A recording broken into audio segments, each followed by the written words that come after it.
What did we just see? What did we just see?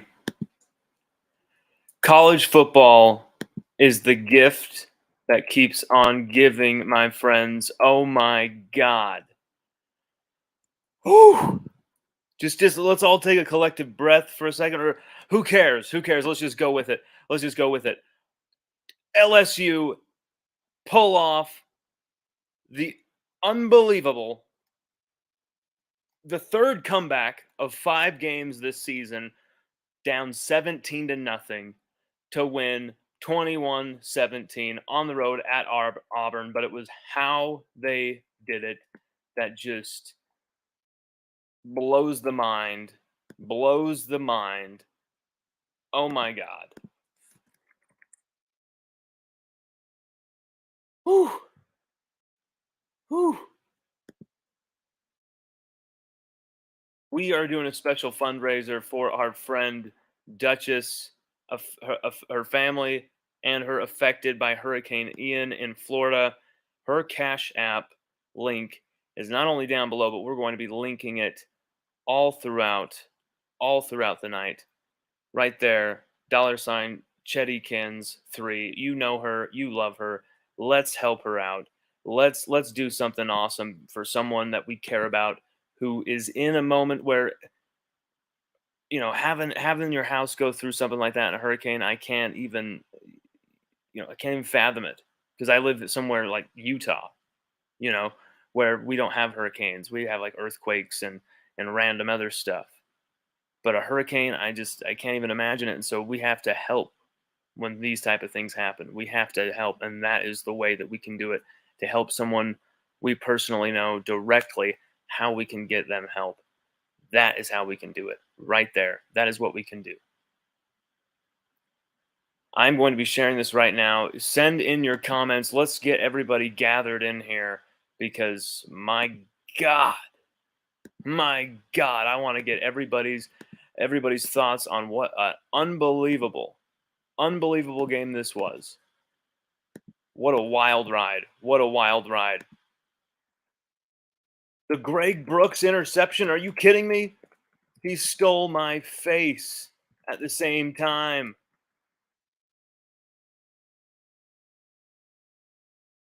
Oh my God. I mean, this was a game where LSU were just, the passing game was so bad, the worst it's ever been, the absolute complete bottom. And they somehow pull it out in incredible fashion, down 17 to nothing. Everybody was crapping their pants. And I kind of had this feeling that no, this team is not going to let up, and no matter what happens, this team is not going to let Auburn beat them tonight. Auburn did everything to beat us. Everything to beat us. But then they started giving us the football. And it gave us just enough time to run out that clock, baby. I mean, wow. Was that not one of the craziest LSU Auburn games we've seen? At least the ending, the way it went. I mean, my God. We've seen some crazy games in the LSU Auburn legacy. 88, 96. Of course, the Les Miles clock management game. But this game, the back and forth seesaw nature of this was just something that was hilarious. And I know it was an ugly game at times. I mean, LSU only 270 total yards, 85 passing yards. Jaden Daniels went 8 of 20. Jaden Daniels nearly cost us this football game.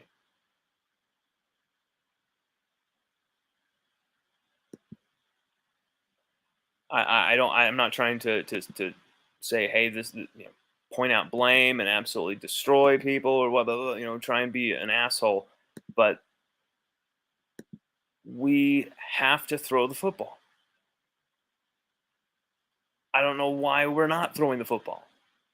There are just so many openings that he is ditching out of, that he is just completely missing.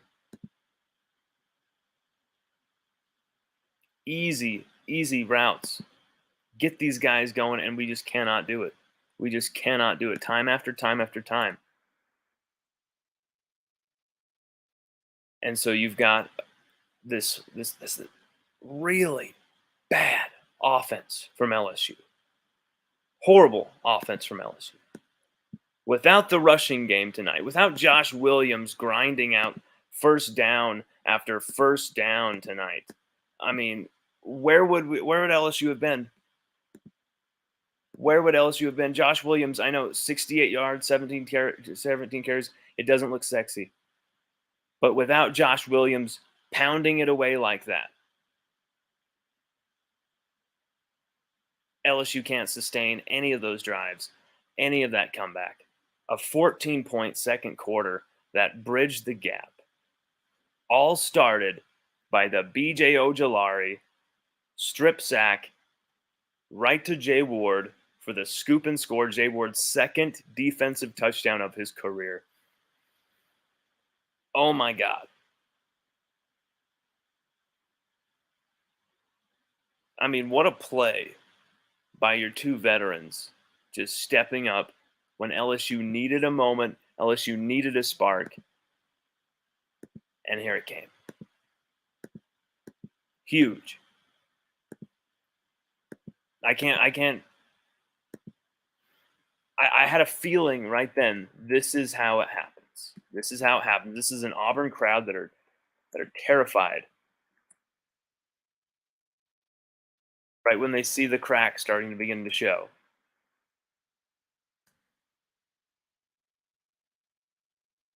I mean,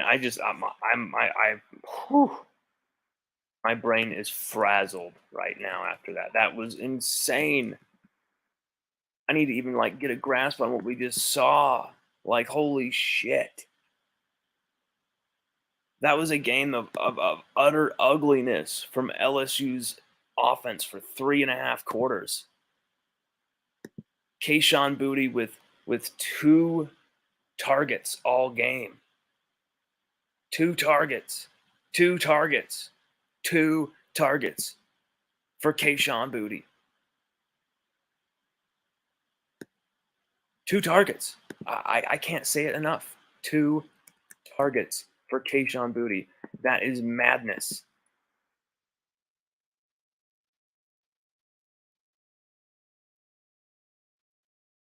I don't care what anyone says about Kayshon. It's his fault. He dropped the last one, second one. I don't care. These receivers forgot what the football even felt like. That's how much they were just running endlessly, tirelessly for Jaden Daniels to tuck it and run. And one of these times where he tucks it and runs, Jaden Daniels slides for goes sliding, and his knee gets buckled underneath him. His leg gets buckled underneath him when he's sliding, a botched slide. And you knew it was the botched slide that was going to send him to the medical tent immediately. Goes to the medical tent. They're all surrounding him, coaching staff surrounding him, medical staff. He goes, and Jack Marucci's there. Goes into the medical tent, and you can see him on the bike. It didn't look good. It did not look good.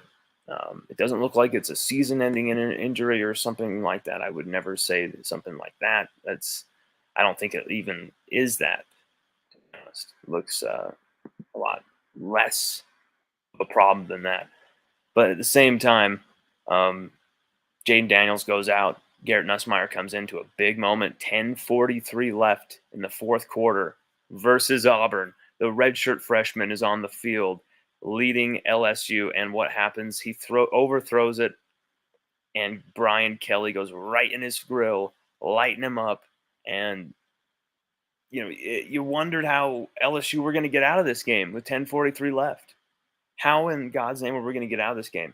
But you know what? It didn't matter because Auburn, with a muffed punt, with the interception that it threw to Coy Moore, threw to Harold Perkins, and the interception where Greg Brooks Jr. just rips it out of a receiver's hands. I hope it was Coy Moore's hands as well. It defines the game. Jarek Bernard Converse with the fumble recovery as well on the muff punt. It defines the game. I wish they had, the advance rule was allowed, because I don't know why it's not allowed, because Jerry Bernard Conference would have been gone. But we're probably glad it's not allowed, because LSU wouldn't have even had a chance to come back against Florida State had the advance rule been allowed. So, uh, but here we are, BJ Ojolari, 4 tackles, 2 tackles for loss, 2 sacks as well. The forced fumble that sets up the play for Jay Ward. What a huge performance by him. Jaquelin Roy made some tough plays, 6 tackles, 5 solo. A huge a pair of tackles where it looked like Ashford was just gone in open space, and Roy just shuts it down. Greg Penn the third had a few pass breakups that aren't credited here, but 1.5 tackle for loss, 1 quarterback hit. He was starting to come on at the end there. Makai Wingo stood up strong. Jay Ward, of course, making some good tackles. Once again, the fumble recovery, the touchdown. This guy is an absolute playmaker. And BJ Ojolari is having one hell of a season. And you wonder how many sacks he would have if he were able to have been playing all 5 games so far. Auburn came out and just punched LSU in the mouth. Ashford with 337 through the air and 2 touchdowns.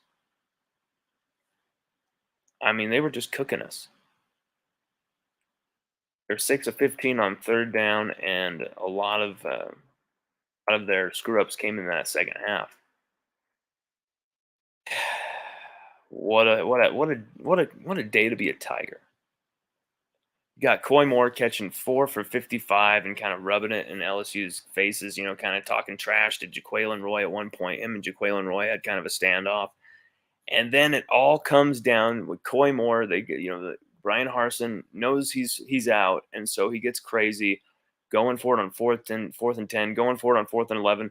Has Coy Moore throw a pass, and I mean Coy Moore just like hucks it up there, just throws it up there without even looking. Harold Perkins with the pick. LSU's offense should have finished the game off right there, but we fumble it right back to him. John Emery Jr. fumbles it right back to him. They get the ball back. It looks like Auburn's starting to put together a really good drive here. LSU's defense just shut the door again. LSU's defense, Matt House's defense, incredible. I understand. Auburn went up 17-0. They were looking really good.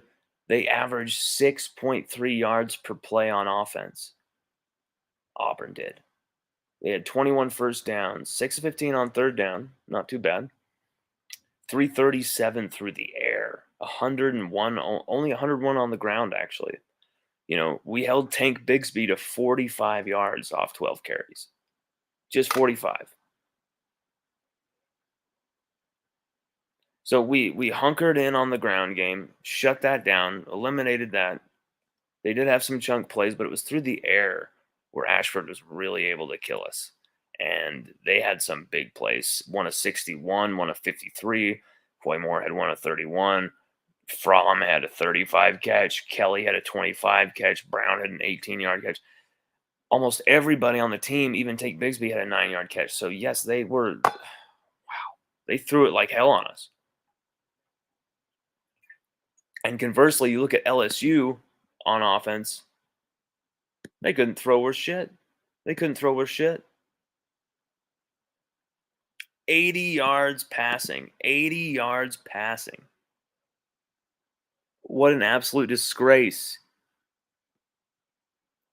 Donate to our friend Duchess. Here's her Cash App link right here. Right here. She needs help with Hurricane Ian. And definitely donate to her. She's awesome. She's a badass. We've been talking to her for quite some time. It's been a few years now that we've known Duchess. And you probably, if you're watching this, you likely know her as well, or at least know of her. She's quite the popular person there on social media. So please help us out here. There is her link right there to her Cash App. Help her out. She's a badass. And here's the thing. This is great as well for her as well. This game was kind of a roller coaster. But it ended well, didn't it? Had a perfect, happy ending, didn't it? Maybe some symbolism there. We got some comments. The Piccolo Rock says, "What a crazy game." I know, Jamer. It was insane. It was insane. I'm sitting here just like, what the hell did we just see? What the hell did we just see? Like one turnover after another. I mean, how many turnovers were there in the fourth quarter? Like 3, 4. There's a muff punt, Greg Brooks Jr. interception, Harold Perkins interception. What else? Oh yeah, and the John Emery Jr. fumble. That's 4 turnovers that I can remember in the fourth quarter. Short Rose Outdoors says, "It's official. Something serious is going on with Kayshawn." I don't know if you can say that when the dude is only getting 2 targets. He's barely getting the ball. If you watch the overall 11 film footage of these games with Kayshawn this season, he's running good routes. He's open. He's just not getting the ball from Jaden Daniels. I don't know how you can put that on Kayshawn. 2 targets in the fourth quarter. I don't know how you can put that on Kayshawn. I mean, the only thing he did with the ball was a 4-yard run, but he jumped over a dude. Like he still got it. He just flew over the dude. Okay, I believe I can fly. Like he just flew. Fly like an eagle, bro. Like fly like a tiger, I should say. I really don't agree with you. This is just a really horrible passing game that is incapable of getting Kayshawn or Jack or Malik or Jure or Brian Thomas Jr., Chris Hilton. It's incapable of getting any of these guys the football. And it's because we're running a scheme that is easy to cover as well. Easy to shut down against a quarterback who can't see the field as well. When you have a tight end out there on every single play. Every single play there's a tight end. So it allows that defense to relax a lot more than they would if they were having to cover 4 or 5 of those receivers on every play. That's very obvious to me.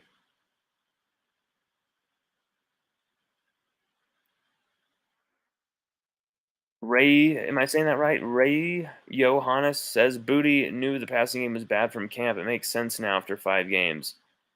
It's horrible. It's horrible. And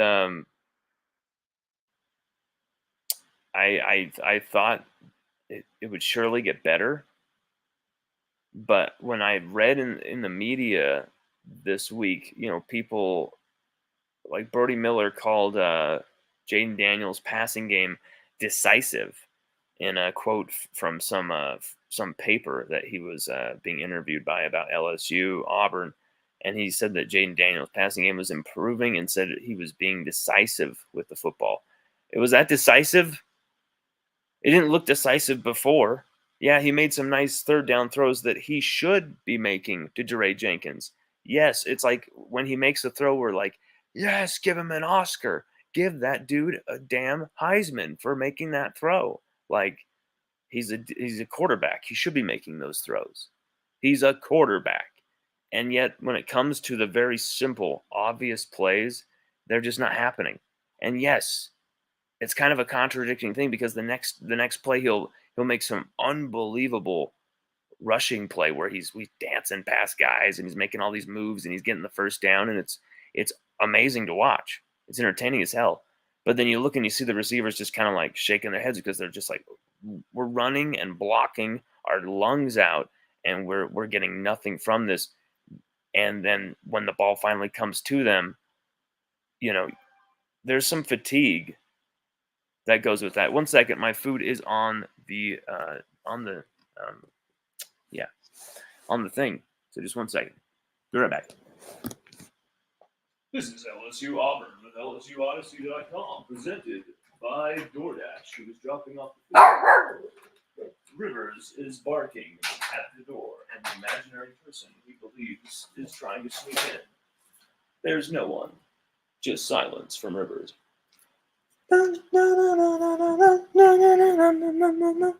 Return to your programming. Dun, dun, dun, dun, dun, dun, dun. The food is safely in the house. All right. You know, this thing about the passing game, Kayshawn is not to blame. The receivers are not to blame. The quarterbacks are to blame here. Quarterback, I should say. One quarterback in mind. Jaden Daniels. He's not throwing the ball with poise, accuracy, decisiveness, as people have said. It's a shame because this is one of the most dynamic receiving cores in the country, and it's looking bad. It's looking bad. Everyone donate to Duchess right down there. See that? See the ticker at the bottom. It has her Cash App link right there. $ CHETTYKINS3. Definitely donate to her. These comments, wow. There's more that just keeps coming in, keeps coming in.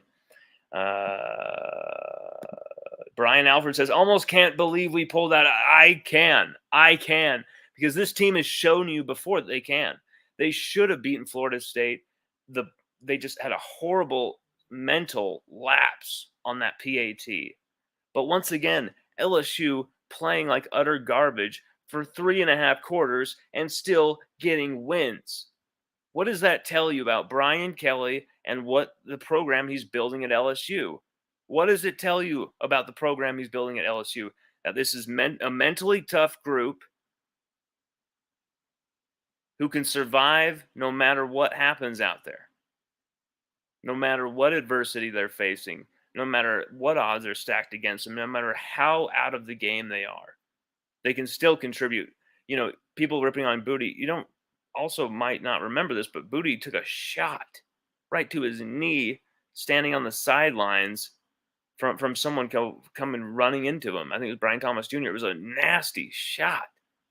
Okay? So, 2 targets, getting banged up in the game. Why are people going after Kayshawn? This is not his fault here.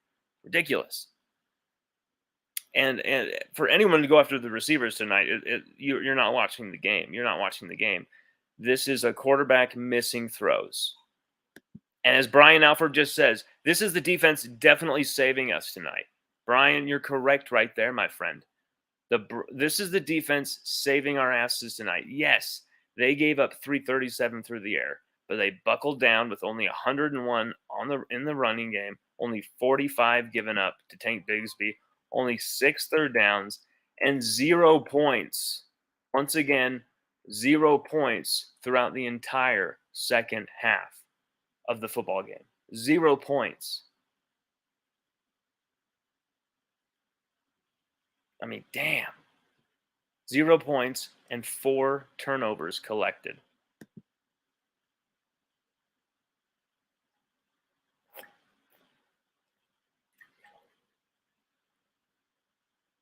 I mean, Matt House is a freak. Oh, God, no, Dale. No, Dale, don't say this, man. Wouldn't it be great to have Brennan? Dude, Brennan would be getting destroyed back there. Brennan is not the answer. I'm going to tell you what the answer is. The answer is Walker Howard next year. Okay? This is going to be a tough year. You're going to have to ride it out, my friend. But if LSU are winning games, who gives a shit? Who gives a shit how ugly it looks?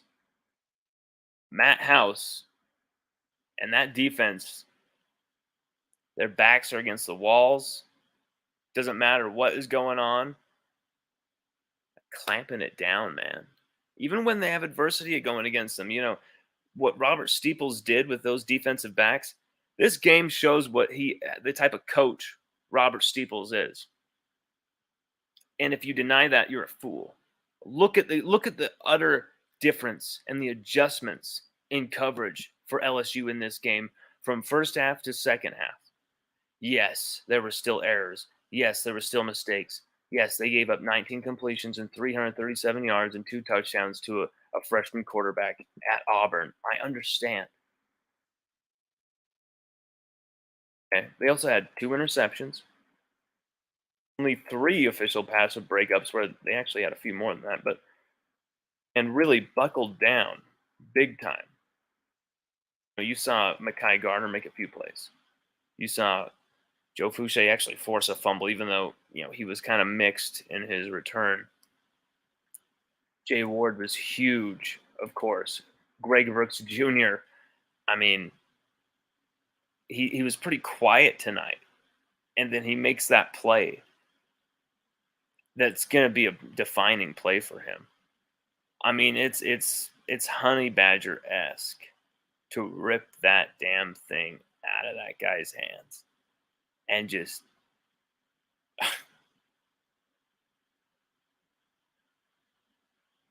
that was a special moment in LSU history right there. No matter what happens this season, my man AD says the defense is special. Bro, they were absolutely saving our ass tonight. Saving our damn ass. 21-17, 0 points given up in the second half. But, LSU's offense really tried their best to give this game away. They tried at all costs to give this game away to Auburn. And B.J. Ojulari, Jay Ward, Greg Brooks Jr., Harold Perkins, Micah Baskerville, Micaiah Wingo, Jaquelin Roy, these guys said no. And they put their foot down.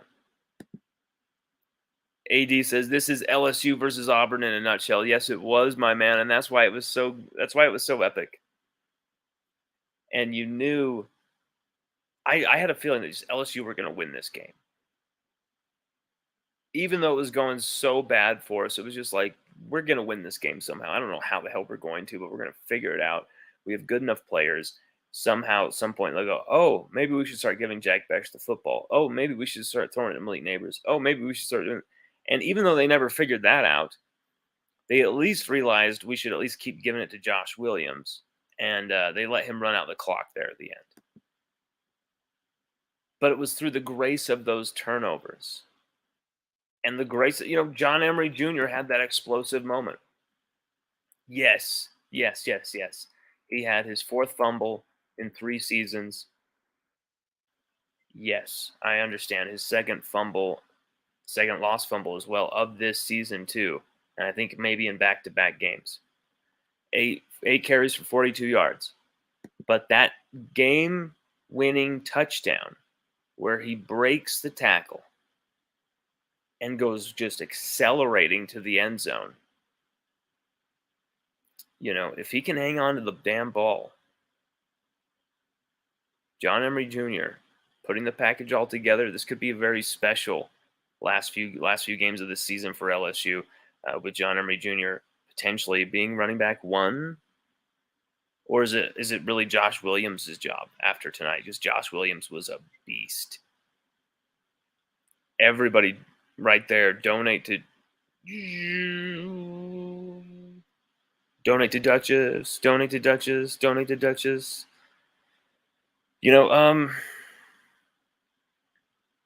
Wow. We got a comment from Matthew. Auburn fan here. Matthew M., the Auburn fan. Auburn fan here, completely honest, we gave you all that game. At this point, I think Brian Harsin doesn't care and actually wants to get fired. He gets a $15 million buy. And, he went for those 4th and 10, 4th and 11s that were just kind of, I don't know if I wouldn't say giving us the game. That's a little, that flatters your team a bit, Matthew. Auburn are utter garbage, my friend. And LSU were utter garbage in the passing game. But in other facets, LSU are actually pretty damn good. A lot better than a lot of people thought as well. And so to even try and say that you gave us that game, no, we came in there, we took it from you like Greg Brooks Jr., bro. We took it from you, okay? And yeah, Harsin did go for those 4th and 10, 4th and 11s because he just doesn't care. He knows he's about to be Herm Edwards. But we took it from you, man. We took it from you. Brian Turner says a lot to be desired after this win, especially in offense. But one thing is clear. LSU's defense is relentless. Yes, Brian. Dude, they were everywhere tonight. This defense, no matter what mistakes they make the adjustments. They rebound from these problems. Sage Ryan gave up a touchdown, and then he comes back and makes a huge fourth down breakup on that play. That's the thing. That's you wanted to see these guys respond. And nothing's going to be perfect. These players aren't going to be world beaters right here, right now, with everything that's surrounding them. Everyone has to kind of grow together this season to build towards something here. You're going to see individual greatness here and there with guys like Jay Ward, B.J. Ojolari. Mekhi Wingo has showed individual greatness to me. I believe Jaquelin Roy has, even as subtle as it has been. Mekhi Gardner has at times. Greg Brooks Jr. has for sure shown true greatness. And I think this is tonight a moment that just is really ushering in, introducing his name to everyone out there. But Jay Ward, after being SEC Player of the Week, B.J. Ojolari as well against Mississippi State, and then following that up tonight with a strip sack from Ojolari and a scoop and score on the same damn play from both of them. I mean, what more could you want from your veterans? What more could you want from your veterans? Brian Turner says a glaring weakness of this team is certainly depth. These next recruiting classes are crucial for this team going forward. And that's why I'm so glad they have upped the amount of players we can take in these classes, because you're going to see this 2023 class be very crucial in how many players LSU are going to be taking. That's why, at first I was kind of like, why are we taking so many defensive ends? You can't take these many guys and expect them all to stay. And blah, blah. And then it was like, well, wait a minute. We can take more guys now. And everybody knows people are going to transfer, people are going to move on, this and this is going to happen, things like that. And so, it's more likely that players are going to, oh, okay, it's okay, I can go there and still play.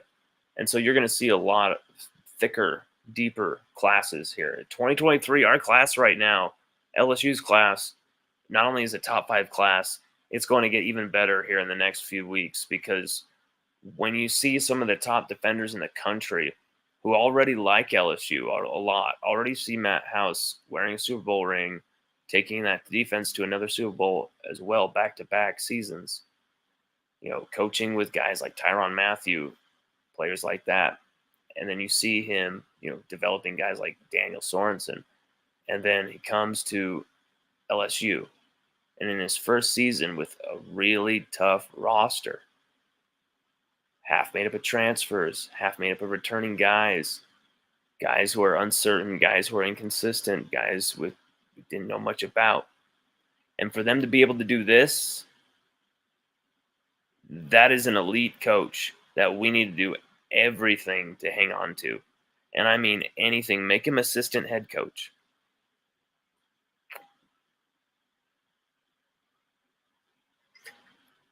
If you have to make Matt House assistant head coach tonight to keep him, you do it.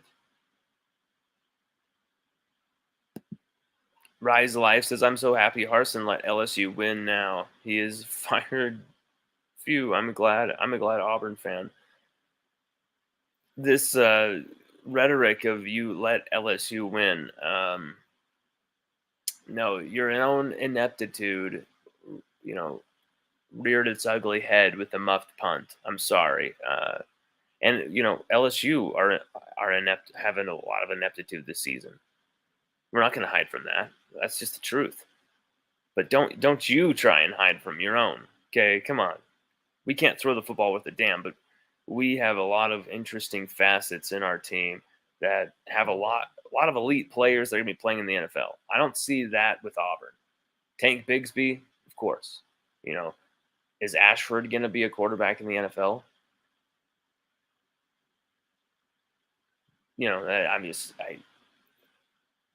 Shanker.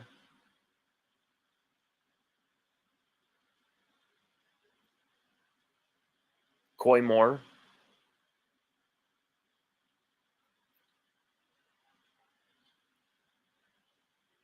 Wow, and Harold Perkins, my God. Flying like a just missile. Like an absolute missile at the quarterback on some of these plays and just smacking the shit out of Ashford late in that game. I mean, his speed is just next level. Next level speed.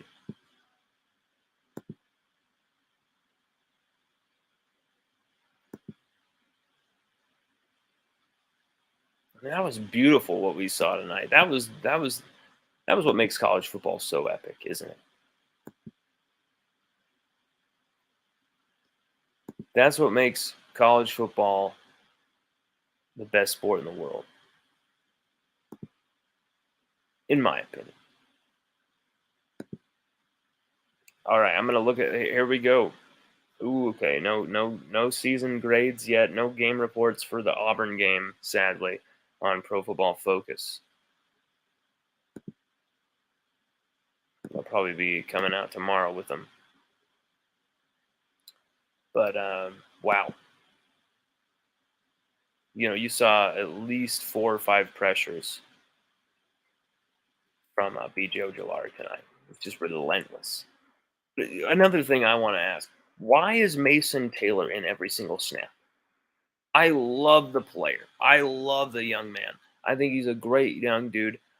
LSU Odyssey were actually interviewing him before a lot of outlets. We were really early on the Mason Taylor thing. Okay. But why is he in there every single play, every single snap? He doesn't need to be. He doesn't need to be in there at all. Like every single snap. Why is there no room for Jack Besh? Why is there no room for even Jeray Jenkins tonight?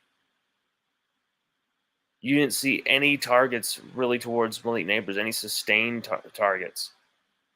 He had to fight for his like 30 yards, 26 yards, 2 catches, 26 yards from Malik Neighbors, 3 catches for 14 yards from Mason Taylor. 7 targets, led the team to 7 targets. 7 targets for Taylor, 6 targets for Neighbors, 2 targets for Josh Williams, 3 targets for John Emery. Had the biggest catch of the night, the 39-yard wheel route. This is crazy, guys. This is crazy. 3 total targets for Kayshon Boutte and Jack Besh. 2 catches, 6 yards. That is not on Boutte and Besh. Boutte and Besh are, next to Neighbors, are 2 best receivers. And they're not even getting the ball. 4 targets, all uncatchable for Brian Thomas Jr. 0 catches, 0 yards. One drop that was definitely on him. But just even Garrett Nussmeier couldn't get the passing game in sync. Even Garrett Nussmeier couldn't get it going. It's not just on Jaden Daniels, but Jaden Daniels was absolutely the culprit tonight once again. And everyone thought, oh, we can ride his legs. It'll be fine. You saw certain podcasters posting that, blaming Mason Taylor. That's a drop on Mason Taylor. That's a drop on Mason Taylor. He needs to catch that. Really dogging Mason Taylor for bad passes from Jaden Daniels. And you can't go after a freshman tight end who's actually been playing really well this season. And, you just give a complete pass to Jaden Daniels. 80 yards tonight, 8 for 21. You give him a pass because he didn't turn over the ball tonight.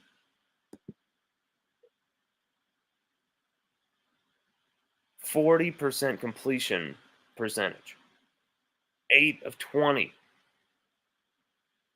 80 yards from Jaden Daniels. LSU went 5 of 15 on 3rd down, and it just,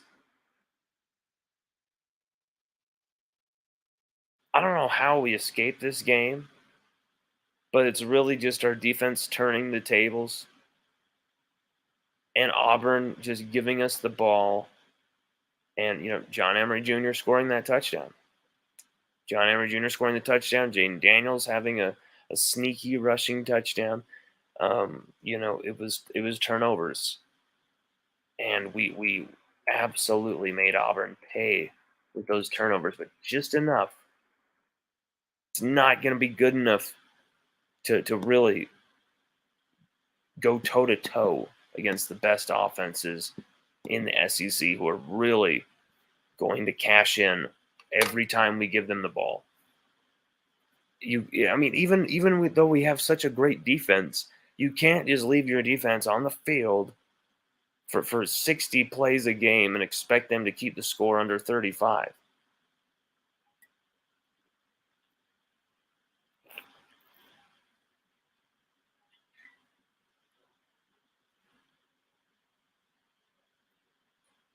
Our defense was incredible tonight. Harold Perkins, the freshman, having an interception, 2 quarterback hits, 4 pressures. I mean, what an absolute freak. Who else do I want to talk about? Slade Roy had a great play on special teams as well, downing it inside the 2 yard line, or sorry, the 1 yard line. And guess what? Auburn went down 99 yards and scored on us. Just crazy.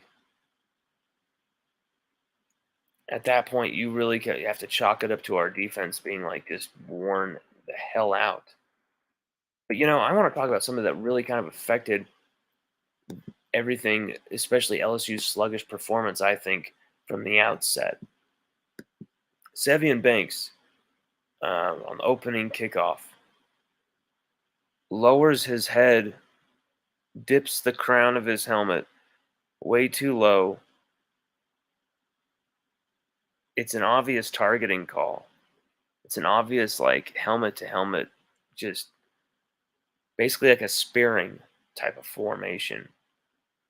And just gets his head, like that, bunched up. And it is a nasty, nasty scene. It looked so bad. And with the week we're having with, questions over Tua Tagovailoa, his health, his injuries, you know, it's just you see that as well with Sevian Banks. It was terrifying. You thought, oh my God, this what are we seeing here? Are we seeing a young man who's just coming back from a long layoff injury from his hip, and now he's going to like break his neck or something? It was really terrifying. And then to have it become a really good story now, where he's got feeling in his extremities. He even traveled back to the stadium. He's even traveling home with the team, which maybe that's a little too extreme. Maybe just let him stay the night, I think, just to make sure, be under observation perhaps. But it seems like he is passed with flying colors. He made that one tackle in the game, but yeah, it was a very scary moment that really sucked the life out of the entire um, sideline for LSU. Really got everyone down, and I think it took maybe they were a little timid at first to go diving in there for the tackles and to play with ferocity and intensity. Seeing someone like that have that happen, and then the week with Tua, and as a football player, you're probably thinking about these type of things, these type of questions, these type of injuries.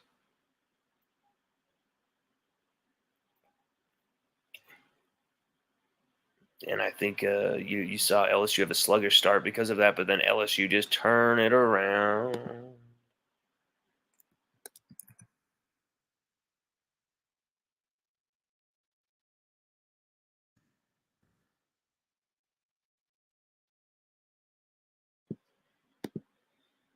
Oh my God! LSU beat Auburn 21-17, and it did not. It was. Oh my God! It did not disappoint. This was a game and a half. This was a game and a half, people. This is what you come to watch college football for. This is why you watch college football. This is everything you wanted in college. Hey, Rivers coughing. Anything you wanted in a college football game, it was here tonight. It was here. It was just a little sluggish for, quite a long time in this game. A lot of sluggishness. A lot of sluggishness from the offense.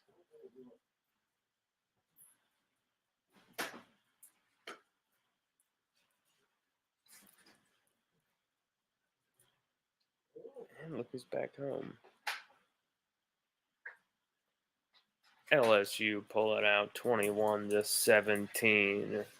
Unbelievable fashion. Unbelievable fashion.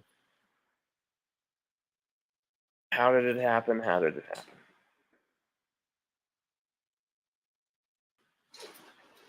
Brian Turner says the fact Brian Kelly has done this good of a coaching job with a depleted roster, with as depleted a roster we have, it shows how wrong the media was. LSU is indeed on their way back to dominance soon. Well, I mean, that's to be seen, but everything looks good, pretty damn good right now, you'd have to say. Cole Adams says, love the wub or win. 4 guys that need to be on the field on every defensive snap: Brooks, Ward, Perkins, Baskerville. Brian Turner says Harold Perkins runs a legit sub 4.4, probably a bit faster even, maybe 4.39. Yeah, it's terminal velocity, as I would say. Absolutely smashing Ashford into mistakes tonight. And, I think Ashford had most of his passing yards in that first half, and we really battened down the hatches and just, there was nowhere for him to go.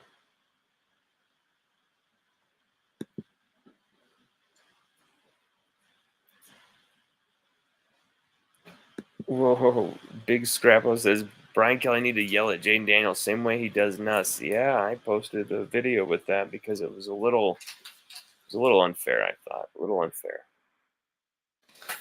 Just to go at Garrett Nussmeyer.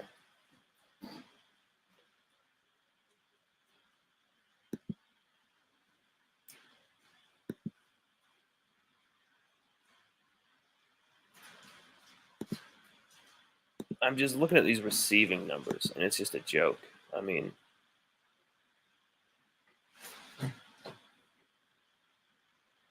$32 total receiving yards from our receivers.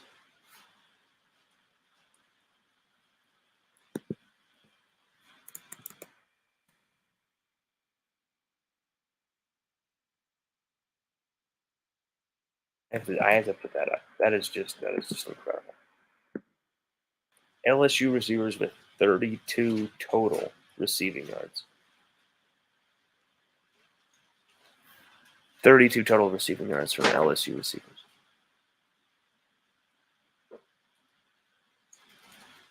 And it's not even LSU's receivers. It's not like the LSU receivers are failing. This is LSU's quarterback play is failing. That's what's failing. You can say Jaden Daniels is our best option to win games in 2022, and I'll agree with you. You can say Jaden Daniels can improve as a passer. Maybe he can. You can say Jaden Daniels has made some really good throws this season. He has. But you cannot deny that Jaden Daniels is now getting to that verge where his arm is going to cost LSU games. This is a 4-1 team, y'all. This is a 4-1 team. You can pretend that LSU aren't good. You can pretend that LSU aren't going to contend. This is a 4-1 team right now. We're going to see what's going to happen against Tennessee. We're going to see where things are going to go. But this is a team that are going to be competitive in every game they play.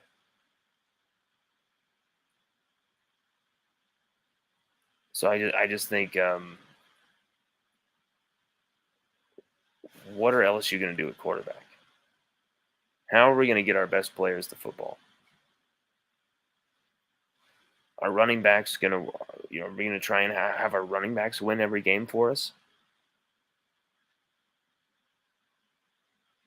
just I don't know. Very, very, very, very glad we got the win though, and it was all because of this defense.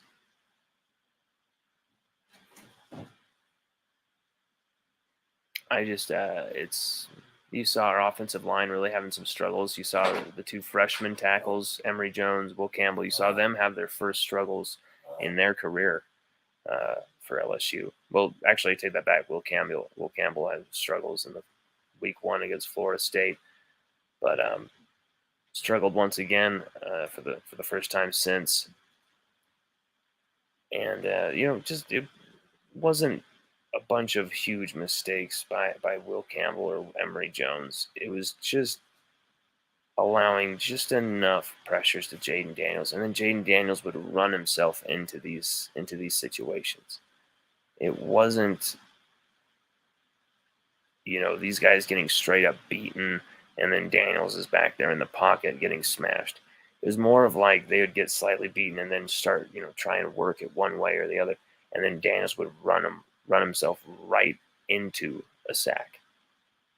I mean, every sack that LSU had, it was, let's see, sacks. How many times was LSU sacked? They had 1, 2, 3. All 3 sacks was literally Daniels just running right into him. It was a joke. He thought, oh, the window's open.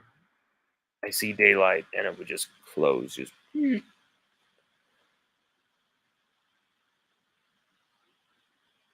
Just a crazy win. Just a crazy game. I mean, how many changes of possession in that fourth quarter alone? My God. Let's see here.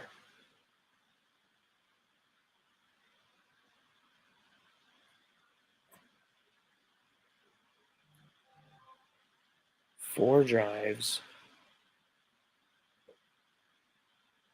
6 different drives in that fourth quarter alone. 7 drives in that fourth quarter alone. My God.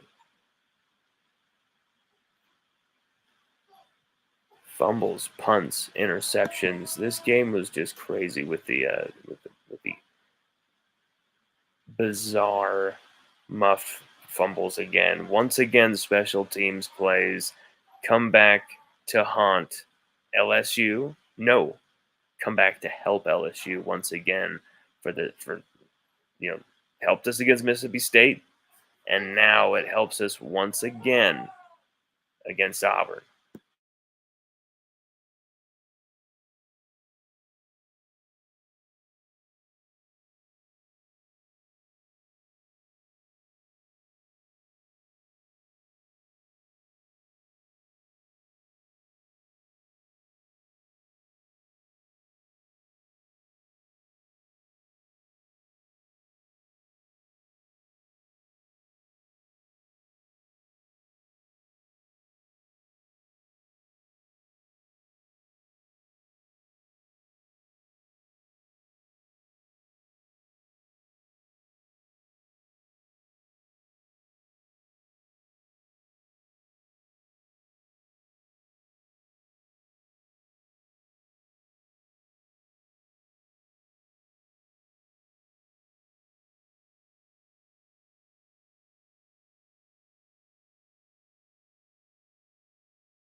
Donate to our friend Duchess. Hurricane Ian, that bastard, came and caused a ruckus in Florida. And usually, with LSU fans, we don't like anything Florida, right? Well, don't worry, about that. Duchess is all LSU. She's an LSU fan. Donate to her Cash App link right there, and we gotta help the people. We gotta help the people.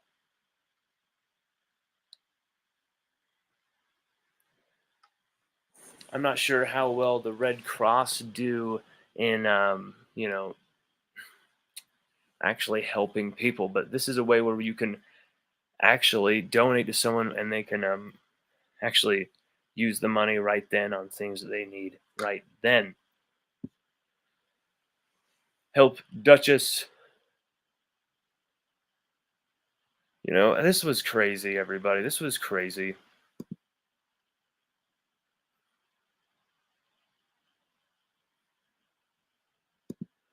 Voyagers 103 says, this is interesting comment. Is it time to blame Mike Denbrock for the offensive struggles? I don't know, because I see some routes that are shorter, that are quick, snappy, short, attack-minded routes that just Jaden Daniels is just missing. Jaden Daniels is just straight up missing. And they're being called, they're being run, they're right there. But then I also see times where, Denbrock's calling some crazy long, ridiculous routes, and then Daniels getting sacked. We're calling some ridiculously weird, you know, tight end flanker screen where it's just like this play's going nowhere. It seems like Daniels is really conservative with the football, and he's too scared to make mistakes because he knows once he starts throwing interceptions, his value as a quarterback is gone. And let me just tell you one thing. This is something my friend Nurse Court said tonight, and it's I swear to God something that totally echoes something I said in a preview show or a writing or something. But Jaden Daniels is not a dual threat quarterback. He is just not. Stop calling him a dual threat quarterback, because that would imply that he's good with his arm as well, and he is just not.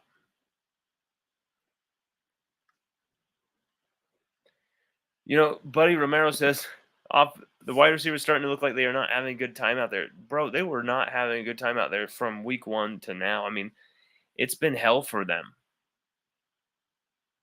Even when they're catching touchdowns, they're just like, about damn time. And they're like basically just smashing the ball like in frustration. Kevin Howell says Besh and Booty need targets. Hell yeah, man. Besh and Booty are the two best receivers on this team.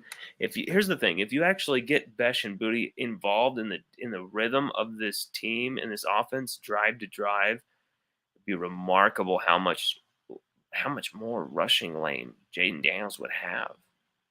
This is something I was arguing in the LSU Auburn preview. I was arguing that, hey, Jaden Daniels, if you start completing passes, you actually would get these defenses to back off, which would actually give you more room to run. But it seems like he just, with 16 carries again tonight, he just wants to run the football. He just wants to run the football. He runs himself into sacks. He runs himself into hits. He runs himself into moments where he botches a slide and screws his knee up. You saw the worst of Jaden Daniels tonight, I think. I mean, anyone who says otherwise is just a denier of what they just saw. Jaden Daniels does some good things for LSU. He's done some great things for LSU. He led yet another game-winning comeback. Technically his third, although the PAT block didn't let that allow that to happen. But this is his second now official, third overall in comebacks. And something for that has to be said. At the same time, this is a team that should never have to be coming back against Auburn or Mississippi State in these type of games where we're just playing like shit on offense. Our defense are playing out of their minds. But then once we just get it going, even just a little bit offensively, we're suddenly putting up bunches of points and winning games. And suddenly playing with urgency, suddenly playing with fire, suddenly playing with, variety in the offense. It's a joke. It needs to happen from quarter 1 to quarter 4, and LSU need to. I wouldn't say it's Mike Denbrock's fault. I would say it's more a symptom of what Mike Denbrock has at his disposal at quarterback specifically. But is it really that crazy of a thing to maybe think of just letting Walker Howard start the rest of the season and figure it out? That'd be interesting to me. Let Walker Howard eschew his red shirt and just let him go and just say, hey, this is a free season, so there's no pressure here. Feel your way through it and then just go. And then we've got 3 full seasons of Walker Howard, not just like 1 or 2. Well, not a full season, but 3/4 of a season with Walker Howard. This is a weird comment. Hill Dweller 420. I like that name, man. Says, y'all missing Coach O yet? LOL. No. What do you mean? Just because we had a couple games where we didn't play well for 3.5 quarters, but we still came back and won and showed mental strength and resilience. We would have lost this game by 40 points if Coach Ed Ordron was the coach. What are you talking about? Bo Pelini would have been there with a headset, still with Gino's marinara stains on his chin, trying to call a 4-3 Tampa too high safety cover 2 defense, a base set from like an NFL 2K1 or something, bro. We don't miss Coach O right now. I think Brian Kelly showed his worth as a coach. Brian Kelly answered so many questions.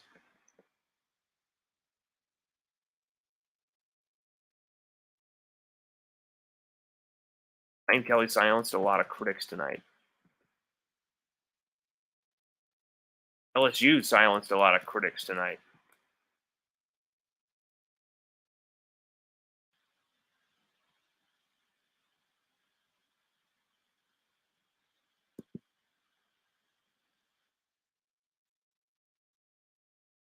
Man, what a game. I still understand how Brennan got beat out. Kevin Hauk writes that.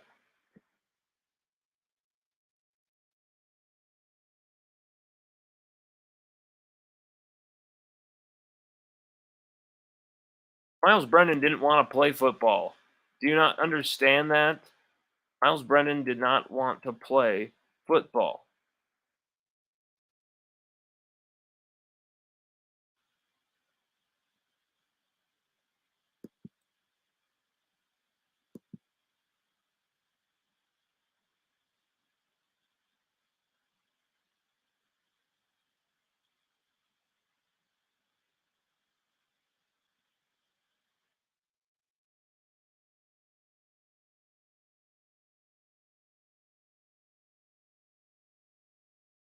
Oh, what's going on here? Wow.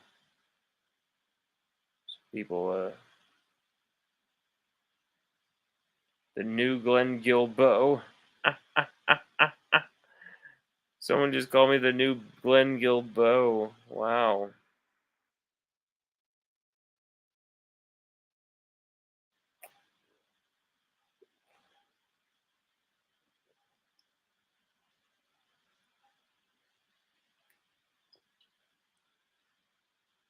People are soft. But because I posted something showing Kelly freaking out at Nuss for that shitty pass, but saying where is that for the 3 quarters towards Jaden Daniels, these people are freaking out. You're going after Kelly. What are you talking about? No one's been more pro Kelly than me. Shut up. Some of these LSU fans are so soft. So soft. They take anything and react so emotionally. You're not with me or my guy. You're not on my side. I'm gonna block you, bro. Chill the hell out. LSU just beat Auburn. There's a laughing symbol after that comment as well, which emphasizes that you shouldn't take this that seriously, because I'm not, But apparently some people they can't help themselves. They have to take everything seriously in this life, and guys, don't take things so seriously that's gonna freaking kill you, give you a heart attack. No one's been a more supportive of Brian Kelly than me. I mean, there's been some people who are just Kelly loyalists because they want to kiss his ass and get access. I actually genuinely like Brian Kelly. I actually genuinely think Brian Kelly is going to win at LSU. I have written that from day one since he has been coach. There is no one who has been writing that since day one that he has been coach. I have. So, people writing stuff about, oh, you really like Kelly. Like, dude, like, oh my God. You kind of like ruin college football because of just how soft you are. Like, you're sitting in your chair bitching about how these players are playing. Go out on the field. You're so soft you couldn't even handle a single play. You couldn't even hold a clipboard on the sideline next to those guys, and you're going to be commenting on the game in any way, shape, or form. Dude, you are that soft.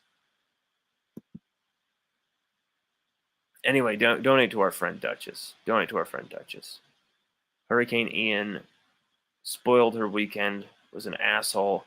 LSU have saved that weekend, and now we can continue to make that weekend awesomer.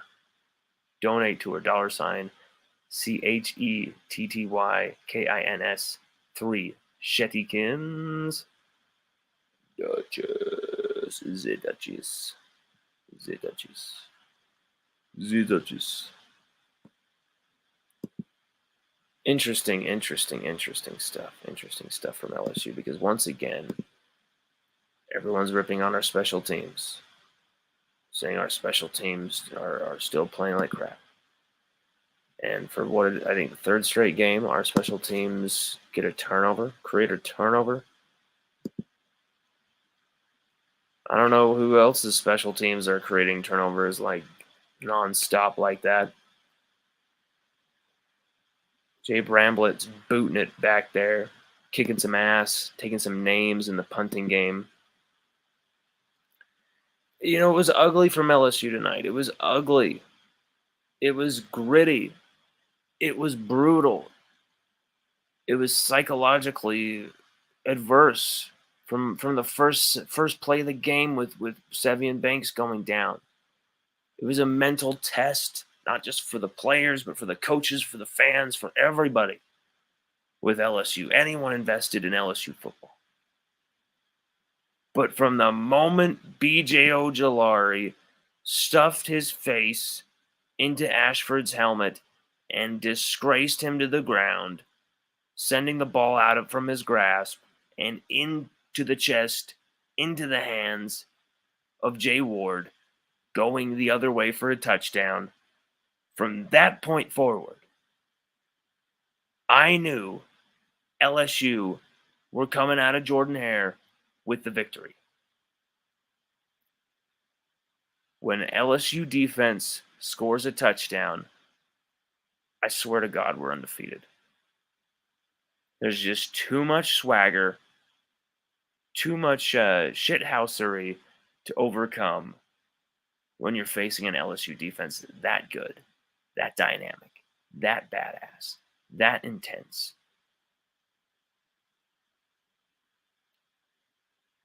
Down 17-0. It only made it 17-7. We still had to really fill in the blanks to get it there, to get it coming close.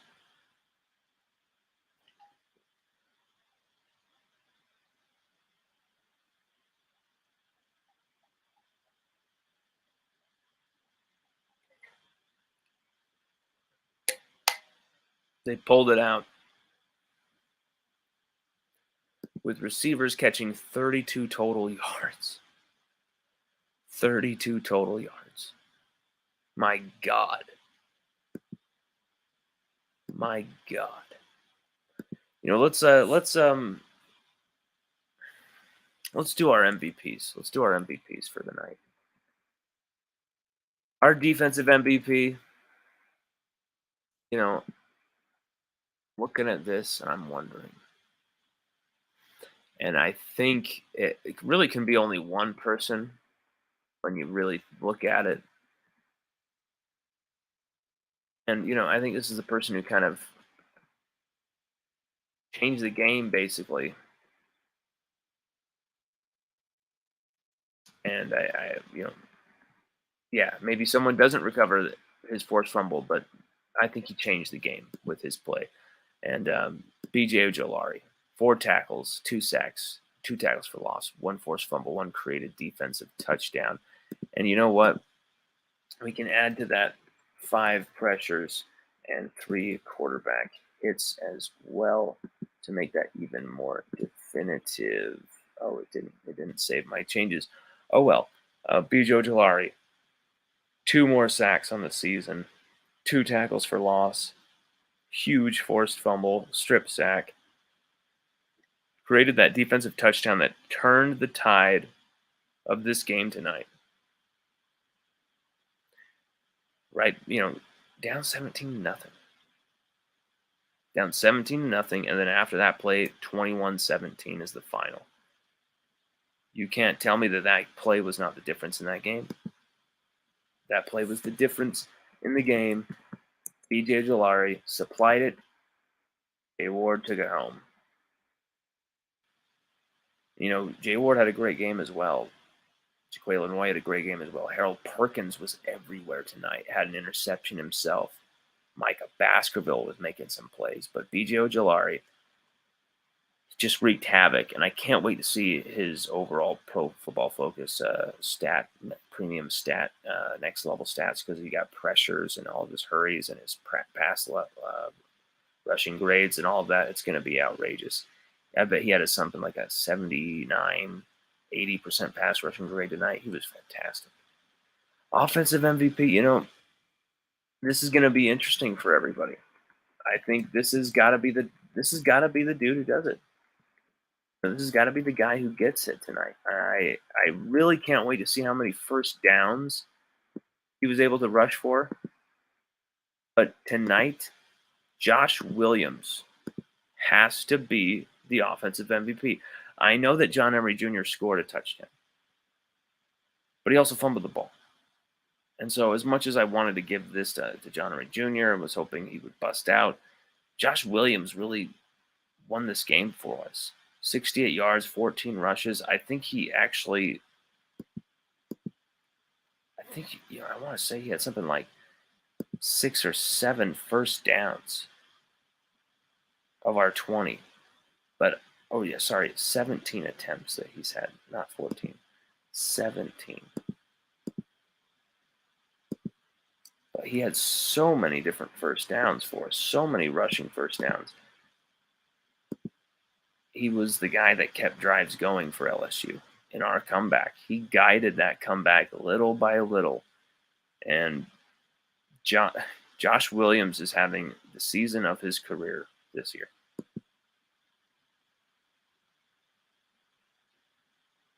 So, this is very weird and shocking and kind of strange. Josh Williams, 68 yards, 17 carries. But then, B.J. Ojolari is someone who makes sense. 4 tackles, 2 sacks, 2 tackles for loss, 1 forced fumble, 1 created defensive touchdown. You always expect someone like B.J. Ojolari to be a defensive MVP, but Josh Williams as your offensive MVP, that's interesting. And maybe it shows why LSU. It shows how bad LSU are in the passing game. It's just non-existent. 32 total receiving yards from our receivers. Mason Taylor led the team in targets with 7. I mean, the structure of the offense is a problem. And so when someone was saying, should we blame Mike Denbrock? Actually, when I think about it, maybe we should. Maybe we should a bit. This obsession with the tight end, being out there on every play. Why? Why do we need a tight end out there on every play? Put the best players out there on every play and force the defense to cover the best. That's it. That's it. We don't have to have a tight end out there on every play. And we also have a very inexperienced tight end out there on every play. And I'm a big defender, supporter, and proponent of Mason Taylor, but he is inexperienced. He is young. And you're asking him to do a lot out there. And a lot of these plays, he's doing these weird complex blocks where he's just going out on a fake route and just blocking. It's like, what are we doing? We're wasting a receiver here. When we got those guys on the sideline, we got Jack Besh on the sideline. Jack Besh had like 4 or 5 offensive snaps in the entire first half. That is an absolute disgrace. And it was after Coach Kelly said we were going to get Jack Besh more involved in the game plan. Well, they did for 1 week against a weak-ass team, and it still wasn't enough. And now Jack Besh goes to being non-existent, completely non-existent in the offensive game.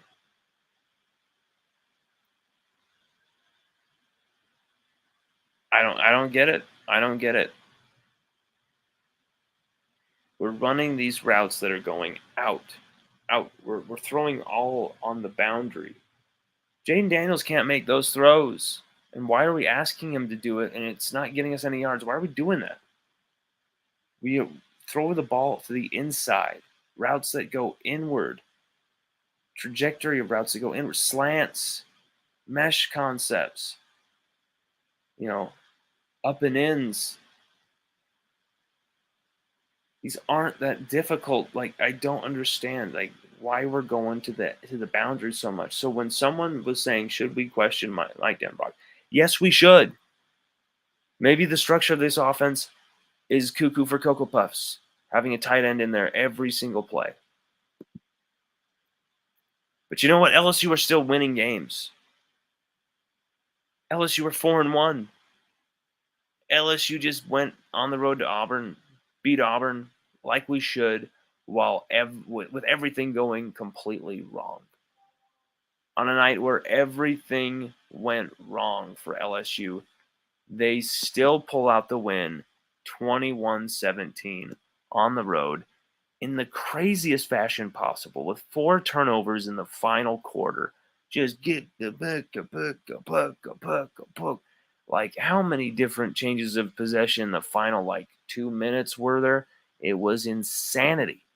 It was absolute madness. This is why we love college football. This is why we love LSU, baby. And everybody, this is why we love Duchess. Donate to her. Help her right there. This link is going to be in the article for the rest of the night. It's going to be right there for you to find every post. And we're going to see if we can do some good. Everybody, have a great rest of your night. LSU wins 21-17. Hell of a game, everybody. Take it easy.